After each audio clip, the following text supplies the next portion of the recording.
Dragonheir Silent Gods is back. Now, this game had the best gameplay I've ever played. It's going to be live in a few hours. I'm on the test server, so I'm going to show you what to look for, what the best heroes are for Season 1. And if you're new to this game, Dragonheir Silent Gods X Dragonstride, come over and join me on Dragon Sleep Mountains. There's 10 servers when you first start playing. Dragon Sleep Mountains, of course, join us over in Discord. We've got a creator code as well. And how to input that creator code, it will be down below, pinned in the comments. It's StewGaming, capital S, capital G. We're going to have a lot of rewards like we did before when Dragonheir was out, and a lot of guides and a lot of Google documents showing all the damage in the comps, everything you can imagine. But come and join us on Discord. Starting out with fire, Flora is the strongest there is. If you get an additional copy of her, you're able to get her exclusive artifact. She does great damage without it, but with that exclusive artifact, she does top tier damage on the Vortex boss, where we get a lot of rewards, leaderboards. She has always been top in Season 1 if you have her exclusive artifact. So if you're looking to reroll for fire, definitely Flora. I would then take Chrysos. This guy's really good for PvP, PvE content, to do big shields on your team, remove shields from the enemy, and then do decreased attack. So for progression, if you get Chrysos, that's great. Nobody else in here I really care about at this time, to be honest with you. We should get Erich for free. You should get Felicity for free eventually through the Horn, if they're still doing the Horn summons. But these guys down here like Rash, Jorn is okay, and Casper just aren't worth having. I played them a lot during, 3 betas that I played, as well as the whole entire playthrough of Dragonheir when it was live, and some of these units just don't function really well. But we're going to do a full tier list later on, and you'll be able to see the damage they can do because we're on the test server. Going over to Ice, El Sabri, #1 support over in Ice, along with Felosia. Very, very strong. Either one of these units you get, keep them, because support is more important than DPS. We have a lot of units that can do damage, but having the support to keep you alive, to make you last longer against the bosses you fight, are far more important. So Felosia, El Sabri, as well as Hivitar. Now, she does damage. She's a damage dealer, a massive damage dealer in PvP, and going through PvE content. But again, I would go through for support. Like if I had to re-roll for something, or if I was excited about a summons, I would be extremely excited to get her. And they changed the look on her. She looks cooler. I would be really happy to get her because I know I'm going to blow the screen up. But to get through all the bosses we have, to get through all the tower modes we have, just to progress in general each season, these support heroes will make it far easier than having somebody that does a lot of damage. But these are the 3 I would go for. These 2 support, El Sabri along with Felosia, and then Hivitar over here in Ice. Lightning, Dauntless. They do attacks. They do basic attacks. They feed off of each other. So the more basic attacks you have, the more damage you're going to do. The centerpiece for this is Ivelios as well as Nesjinka. So either one of these 2 that you get in Lightning, be very happy to get them because they are extremely strong. And then you bring in another Dauntless hero like Garrett. You bring in him, bring in Sutha, anybody who hits a lot, which we have so many of them in rares. We have them in epics. They will then make these 2 do crazy damage. Now, Shoutar is an epic, but he functions very much like a legendary. So if you get Shoutar, which you will because this game gives you a lot of heroes, you're going to do well. So don't overlook Shoutar. He really functions just like these 2 do, and you can do some really good damage. I haven't played this Wukong guy. I haven't played him yet, so I have no idea what he does. If you know, let me know down below. But we're going to be playing the game right now, the global relaunch of it. So we'll play him and we'll get this on a spreadsheet to see what kind of damage he can do. So it would be obviously Nesjinka, Ivelios, and then Shoutar. But Zephy does invincibility, and we do play Zephy along with Ogok together. Now, Ogok's in poison. Those 2 together can give your team invincibility against the Vortex boss for quite a while, if we're still able to do that. Now, outside of doing invincibility, I'm not a big fan of playing Zephy, but if you do pull Zephy, be happy about it because you could always put Zephy with Ogok and do that invincibility. If you get those two right away when you start playing, then going on the Vortex boss and doing damage is going to be really easier for you in the beginning. Later on, it might die down a little bit to where you don't need invincibility so much later in the season because you're much stronger, but they are really fun to have together. But back to a tier list, obviously, there we go. These two to get legendary wise. Now going over to Radiance, a lot of great support here. The best support in the game to heal your team and to revive your team. So many times I've played to where I would die, but she was there. She was the last one standing and she revived the whole entire team. She does this in PvP. She does this going through anything. And it's massive.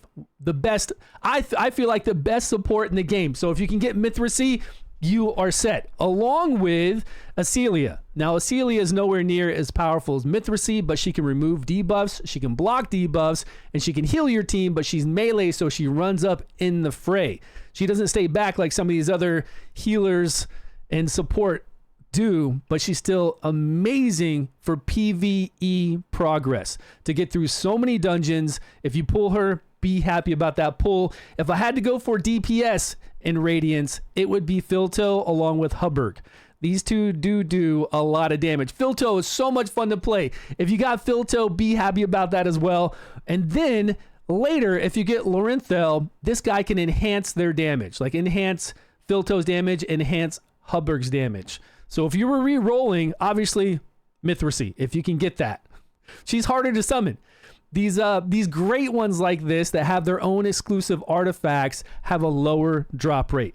But if you're ever trying to get like that one unit that can help you and make everything easy, it would be Mithracy. And then if you can get Acelia, great. And then if you're looking for DPS and Radiance, it would be Filto along with Hubbard. And then later on, get Lorinthel to boost both of those two. Necrosis, I was never a fan of Necrosis. I played, you have to play pretty much all the different elements to do well. And I always try to make a good Necrosis team with Liliwanis. She's the exclusive here in Necrosis. She has a much lower drop rate. She's supposed to be more powerful. She has her own exclusive artifact. If you summon an additional copy of her, you can get her artifact. But she never worked well.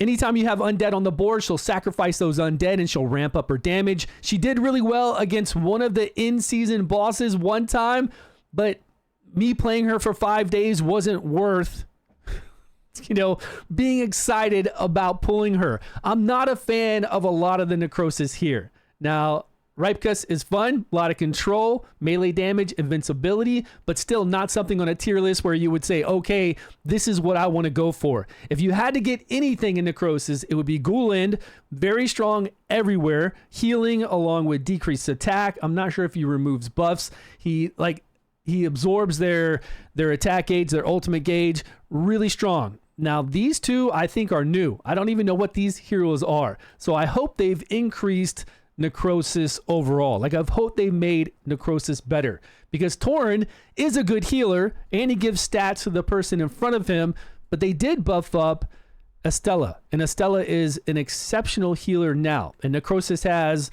Zarloth, which is an insane epic hero. And speaking of epics, we skipped over a crazy epic over in Ice. Where's he at? There we go. Varesh. If you get Varesh, you know what Varesh can do. This epic is used everywhere. I don't know, on a tier list for Necrosis, or if you were gunning for some kind of hero, it would have to be Tauren for support and healing for them, and then Ghoulind. If that's changed, let me know down below, please. Even Primsta, I didn't really like playing. So I hope they have increased what Necrosis can do. Really, the Necrosis epics are far more enjoyable than playing the legendaries. Loair and Poison, the #1 damage dealer if you have the right team. I think when you're talking about doing damage on the Vortex boss, so where we have leaderboards, we get rewards from it, not talking about PvE progression, not talking about all the different gear dungeons that we have to fight all these bosses with different heroes, but just pure raw damage on that boss. It would have to be Loair and Poison, as well as Flora with her exclusive artifact, and then Dauntless with Ivelius and Nesjinka on the team to do the most damage. But Loair, going through a couple other dungeons, can really just kind of obliterate those bosses. Not only do crazy damage on the Vortex boss, but he can basically almost one-turn bosses. He can just sit there and blow them up based on the amount of poisons we can get up on a boss. So if you get Loair, be extremely happy about this, because all you got to do is put up poisons, and there are plenty of heroes in here that can put up poisons for us, even rare and in epic category. Now these other ones, I played Vakana a lot. We tried to play test her on the server a lot, which we're going to do even now on this test server. We're going to go through all these heroes. I wasn't really satisfied with what they can do. Now, Loair is the exclusive. He's the one with the much lower drop rate, and he has his own artifact. But you don't need his own artifact. You can actually use one of the other poison artifacts and do just as much damage. So that's a really good thing with him. So again, if you get one copy of him, you're going to be really happy. Urgander is fun. Urgander is strong. He does like an AoE provoke. He heals himself. He's really good in PvP, really good for progression, but not, I would say, top tier, but still really good. Ogok for support. Yes, pick up Ogok if you get him. He's going to do really well for your poison team and really well just in general if you want to make that invincible team along with Zephy. The rest of these poison guys, I'm not really excited for these poison legendaries outside of Loair and then getting Ogok for the invincibility. There are some good epics, good rares in here, but poison also felt a little weak outside of getting Loair. It just in general felt weak as a pure poison team. Necrosis felt a little bit weak, but they do have some really strong epics that would pick up the slack along with a few legendaries. Radiance has got it made along with the support they have and the damage they have. They are fantastic. Lightning, all about damage. They do exceptional damage, top tier damage, along with Flora here in Fire on the Vortex boss.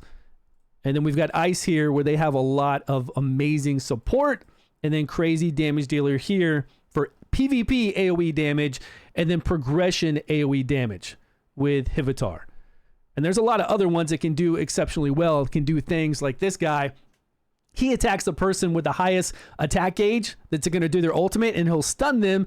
And then he does like AoE ultimate, slow the progress of your ultimate. Really strong hero in PvP, very annoying, and they're really good for progression. So there are other good heroes. I just wanted to tell you like the top tiered ones, the ones that you definitely should be really happy to get. But we'll go over all these heroes like we always do. Thank you so much for joining me. Join me on Discord.